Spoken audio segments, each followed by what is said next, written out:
সেলুনে গিয়ে বাড়ি ফেরার পথে এমন জিনিস দেখবো সত্যি কখনো ভাবিনি।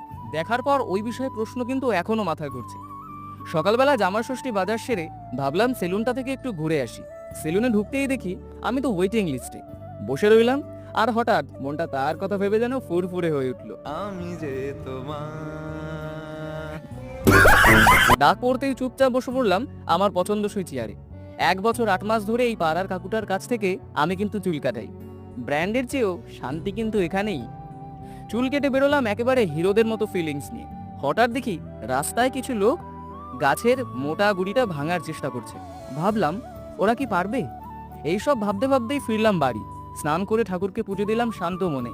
তারপর জমিয়ে খেলাম জামাই ষষ্ঠীর স্পেশাল ভোজ খেতে খেতে কিন্তু আমার আবার মনে পড়লো, ওরা কি গাছটি ভাঙতে পারলো?